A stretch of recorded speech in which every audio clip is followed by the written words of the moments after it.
abantu bayakhomenta bathi why amadolo wakho emnyama bazama ukwehlisa i-confidence yami. I was like, girl, boy, awukwazi ukwehlisa i-confidence yami because mina ngazalwa nayo. I'm joking.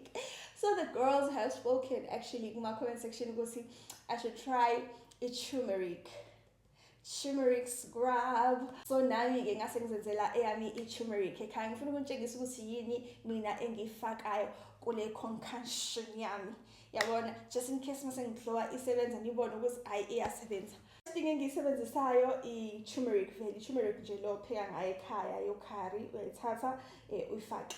Ngilandele nge-honey or ankali nje ngiyafaka, ngikala ngamehlo ukuthi ayi cha yabo la isi-right bese ngiyama.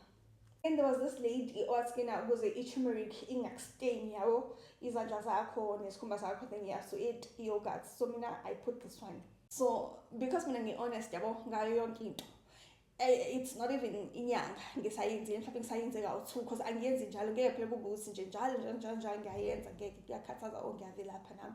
But like I try to do it at least twice a week. So after a month or 2 months kanje niphinde nibuka amavidiyo ami ukuthi ukhona yini umehluko. And then there was this lovely lady Shane who came to my DM wangitshela ukuthi kunenye insipho esebenzayo and uyithenge epharmacy ethile. So I'm going to try and check leyo nsipho, then you know if ngiyisebenzisa and it works, I'm going to share with you guys.